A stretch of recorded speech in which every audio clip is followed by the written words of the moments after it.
are as similar to each other as possible, except that one of them got treated and the other didn't get treated. And so the implicit comparison here that they're doing is basically they're like, so if you think about what they're going to do, so they're regression adjusting, but one way to think of regression adjusting is sort of to think of that it's like matching up two groups that have similar values of the thing that you're adjusting. So the thing they're adjusting on here is incomes, overall incomes. And so we know that the counties that are losing industry have stagnant incomes because they're losing industry, they're suffering from job loss. And so they don't want to compare counties that aren't losing industry and have growing incomes to those counties that are losing industry and have stagnant incomes. So instead they're going to sort of look in their comparison units or their set of control counties and only compare against counties that also have stagnant incomes. So counties that aren't losing industry and aren't as affected by the recession, so their TSPs are not going down, and yet they still have stagnant income. So when they're doing that kind of comparison, you can kind of see that these two groups are not really the same, right? I mean, they're the same in terms of their income, but in one sense, like in some sense, these counties with stagnant incomes that are not losing industry are more unusual than the treated counties that are losing industry and have stagnant incomes. Because if a county is losing industry, then you would expect its income to be stagnating. Whereas if you're looking at a county that isn't losing industry and yet still has relatively poor labor market performance and stagnant incomes, it's not really clear exactly what's going on there. So in some sense, it's kind of a strange county, right? And so this type of comparison they're doing, it is going to sort of control for the effect of income on infant mortality, but it's not really getting you to a situation in which you think that the only difference between these two sets of counties is that one of them had a big drop in pollution and the other one didn't have a big drop in pollution. So you should still be kind of suspicious about what is going on here. These two types of counties are probably different from each other in other ways beyond just the TSP changes and, of course, the income, which is being held constant now. So they do some additional tests to try to convince the reader that what they're measuring actually corresponds to a causal effect. So one thing they look at is sort of how other types of deaths are correlated, or in their case, uncorrelated, with changes in TSP. So you can think of looking at external deaths, which I said earlier, things like accidents and homicides. So there shouldn't really be a relationship between air pollution levels and whether or not your infant like drowns in a pool or gets killed in a car accident or gets shot in some sort of weird domestic dispute or something. So hopefully, those things are uncorrelated with air pollution, and any sort of reasonable model of the world would involve those things not being causally affected by air pollution. And so then when they do this test where they look at whether there's a correlation between homicides and accidents and changes in TSP, they should hopefully find that there is in fact no relationship. And that is what they find. But that doesn't necessarily imply that the research design is valid, right? So if the research design is invalid, so if they find that there is a link between air pollution and accidents, then that basically tells them that the research design is invalid because there's no way there should be a causal relationship between those two things. So what they must be finding is some sort of evidence of like confounding factors that are correlated with these changes in TSPs. However, the fact that they don't find that doesn't necessarily mean the research design is invalid. Right? You could still tell stories about how the research design is invalid, how there are some other factors that affect internal deaths that are correlated with changes in TSPs, but those factors don't necessarily have to affect these external deaths, these things like homicides and accidents. And so this is like helpful. I would say it's like it's consistent with their design being valid, but it certainly doesn't prove that it's valid. So overall, I would sort of characterize the evidence here as being somewhat convincing, but not really a slam dunk case. And it's therefore reassuring that other research designs reach similar conclusions in this case. So there have been other studies that have been done, and we'll summarize like a few of them here. So the same authors have a different paper that's based around the introduction of the Clean Air Act. And what this paper does is it essentially leverages this feature of the Clean Air Act amendments in 1970. So there was like an original Clean Air Act, and then it was updated over time with these amendments. And I think in some cases the amendments were actually sort of more important or had bigger effects than the original Clean Air Act itself did. So there are these amendments in 1970 where counties that were not in attainment were forced to clean up their air and sort of get into attainment, whereas counties that are in attainment were not forced to. So the idea here is that you can either be in attainment with Clean Air Act, which basically means that your pollution levels are below the federal maximums, or you can be out of attainment, which means that you exceed the federal maximums. Now, in practice, what that doesn't mean is you're usually not always exceeding the federal maximums. It's more like you exceed it a certain number of times per year, like a certain number of days per year, and you're only allowed a certain number of exceedances. And once you get past that, then you're out of attainment. And if you're out of attainment, then basically they'll penalize you with various methods. I think one of the major ones is basically you could have your federal highway funds withheld, so you're still paying your gasoline taxes, but you're not actually getting much of the money back because you're not in attainment. So they're going to give you an incentive to basically clean up your air. But if you're in attainment, then you don't have to clean up your air, right? So if you're not exceeding the levels, then you can kind of continue on business as usual.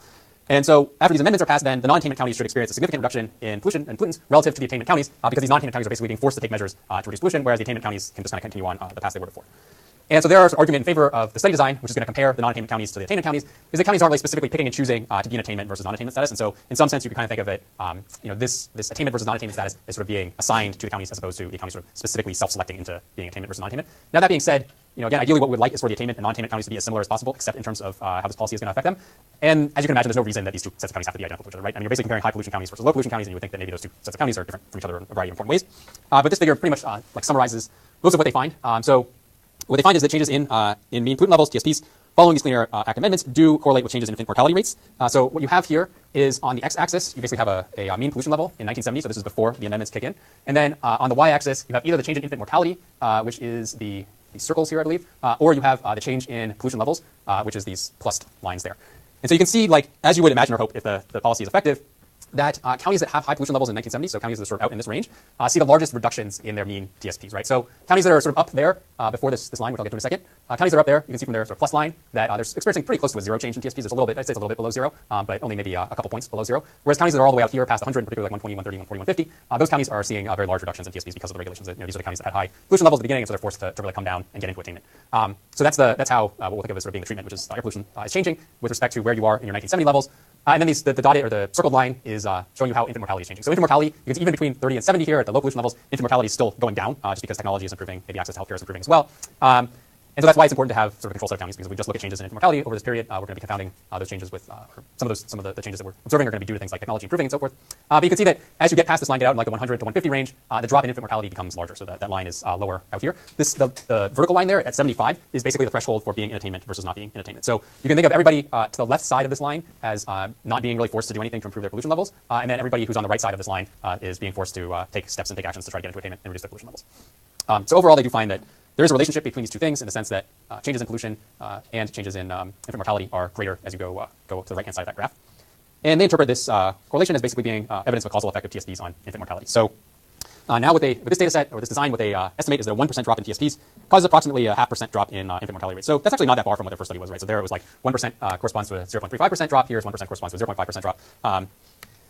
And I think sort of more reassuringly, if they limit the sample to counties that are near the non-attainment threshold, it doesn't really change the estimates, although they do become insignificant. So what that means is, that if they were to just look at counties that are, say, between like 60 and 90, so right in this range, and just use those counties to estimate the relationship between changes in TSP and changes in infant mortality, they get pretty much the same estimate as if they use the entire set of counties that goes all the way between like 30 to 150 pre-policy levels of TSP. The reason why that is sort of reassuring, or in some sense like a stronger research design, is that when you're comparing like out here, so you look at somebody who has, say, a level of 140 in 1970, and you compare them to somebody who has a level of 40 in 1970, those two types of counties are clearly very different from each other, right? Like, I mean, I don't know.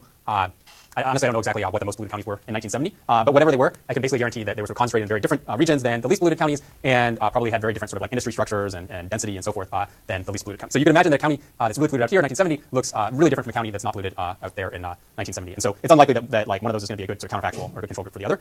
But when you just sort of focus in on counties that are between 60 and 90, you can imagine that the comparison there is sort of much less stark in terms of the differences between those two counties. So now you're sort of comparing like a moderately unpolluted county to like a moderately polluted county, and you can imagine that the other characteristics of those types of counties, both the ones you can observe and the ones you can't observe, are going to look much more similar to each other than comparing like a county that's totally unpolluted to a county that's really heavily polluted. So in some sense, you can think of like the counties right here being between 75 and 90 as being a pretty good control group, or a pretty good comparison group for the counties right here, which are between 60 and 75, because they don't actually have very different pollution levels. It's just that in one case they happen to be kind of right above the threshold, and in the other case they happen to be kind of right below that threshold. Okay?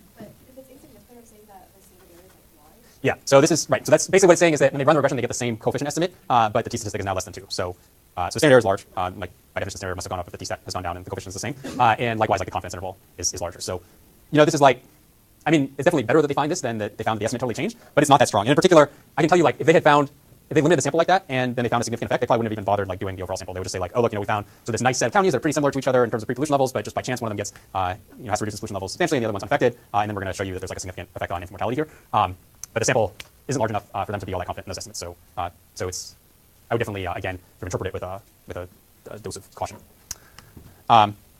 So in this particular study, they estimate that there are probably about 1,300 fewer infant deaths in 1972 because of these Clean Air Act amendments that are cleaning up the dirty counties. And that turns out that maps into like pretty large dollar values. So if you put like a $7 million, if you put a value of a statistical life at $7 million per infant death, that would imply a benefit of something like about $9 billion per year from reduced infant deaths alone. So that's pretty large. And other research designs have also found strong links between air pollutants and infant health. So there's this one, there's a paper by Curry and Matt Nadell in 2005 that basically looks at short-term changes in air pollution at the zip code level and how those correlate with infant deaths. So now what they have is they have data just in Los Angeles, and they kind of geocoded like all of the addresses of mothers and then looked at the outcomes of their children after they're born. And they've also collected all this air pollution data and tried to match sort of pollution levels at the zip code levels to each of these geocoded addresses.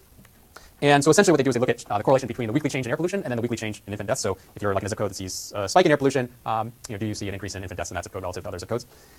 And they do find that there's a significant correlation between carbon monoxide and infant mortality. So they find something there, although they also find no relationship between ozone, which is O3, or particulates, which is PM10. So it's kind of consistent with the Shane Greenstone studies in the sense that there is this relationship they're finding, but it's not quite consistent in that Shane Greenstone find effects from exposure to particulates, and Curry and Nadell actually don't find effects in the sense that they're not finding a relationship for PM10 there. One difference is that the time scale that's being looked at here is essentially much shorter than in the Shane Greenstone study. So in particular, they're only looking at kind of weekly changes, where Shane Greenstone are looking like over a year or more because of these recessions and these like long-term policies. And you could think that maybe these particulates are more dangerous over an extended period of time. And it turns out that Curry and Nadell do find a marginally significant relationship between PM10 and infant mortality when aggregating to the quarterly level instead of just looking at the weekly level. Okay, so we'll continue talking about the rest of these studies on Wednesday, and then probably Friday we'll do midterm stuff.